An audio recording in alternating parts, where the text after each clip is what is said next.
Welcome. Today we're telling the story of the strangest catastrophe in Earth's history, the moment oxygen, the gas we breathe, nearly wiped out life on Earth. I know that sounds backwards, but stick with me. This is a tale of tiny microbes, a planetary chemical tipping point, and a frozen, rust-red world. And here's the twist. That same near disaster is the reason you and I are here today. Let's dive in.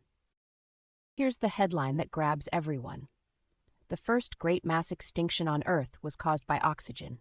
Picture a young Earth wrapped in an orange methane haze with almost no free oxygen anywhere. For the creatures living then, oxygen was not life-giving. It was a corrosive poison. So when it started flooding the atmosphere, life didn't celebrate. It died in droves. That's the paradox we'll unpack over the next few minutes. Here's our roadmap.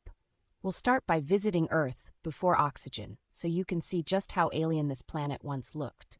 Then we'll meet the quiet revolutionaries, Cyanobacteria, that started pumping out oxygen. After that, the dramatic part, the tipping point, and the crisis itself, including poisoned life, a frozen planet, and rusting oceans. We'll finish with the New World oxygen built and what this ancient story teaches us today. Let's set the stage. To understand why oxygen was such a shock, we need to see the world as it was before. Think of it as Earth's before photo. So let's rewind about 2.5 billion years and meet a planet you'd barely recognize. Look at this world. Before the Great Oxidation Event, the atmosphere held less than 1 part per million of oxygen, essentially none. Instead, it was dominated by methane and hydrogen, which scientists call reducing gases. The sky likely glowed with an orange smog-like haze. And yet, life was already there, thriving in this strange oxygen-free ocean. Keep that image in mind, because it's about to change forever. Meet the culprits and the heroes. Cyanobacteria were early microbes that invented something revolutionary: oxygenic photosynthesis. They learned to split water molecules using sunlight, and oxygen was their waste product. For a very long time, that oxygen quietly bubbled away without building up. Some evidence hints these microbes may have existed as early as 3 billion years ago, hundreds of millions of years before the atmosphere noticed. Patience, it turns out, was their superpower. This timeline shows why the story dragged on so long. If cyanobacteria appeared around 3 billion years ago, why did oxygen only build up much later? Because every molecule of oxygen they made got gobbled up by volcanic gases, by dissolved iron, by anything that could react. It's like filling a bathtub with a drain wide open. Only once those sinks were full did oxygen finally start to accumulate, and the atmosphere tipped around 2.4 billion years ago. Now the payoff of all that patience.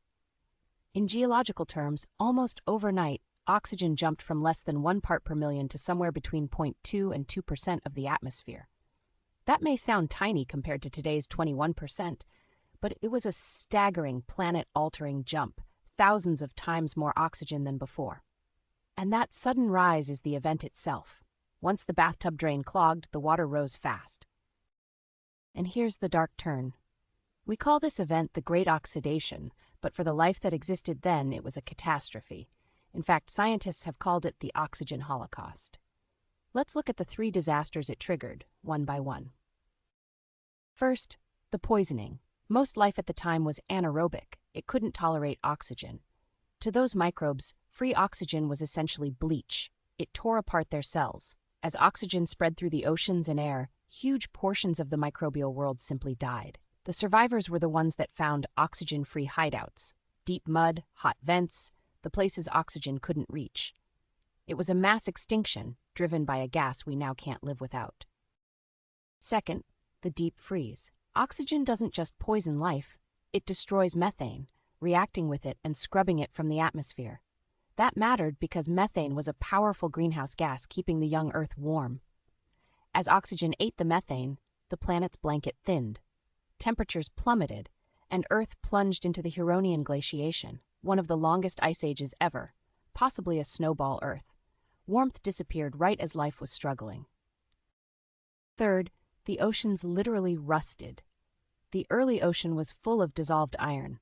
When oxygen arrived, it bonded with that iron and pulled it out of the water as rust, settling in layer after layer of rock. We call those deposits banded iron formations, and they're beautiful. red and gray stripes recording the moment oxygen met iron. Most of the iron we mine today was laid down in this ancient, planet-wide rusting event. But here's the remarkable part.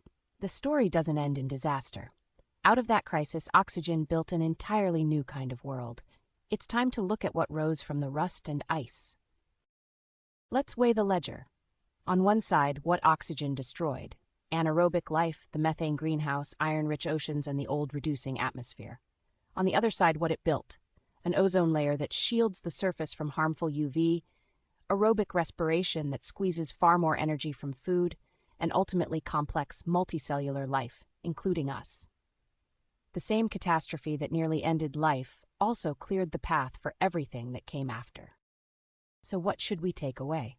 First, the Great Oxidation Event was the first time life changed the entire planet's chemistry, a lesson in how powerful biology can be.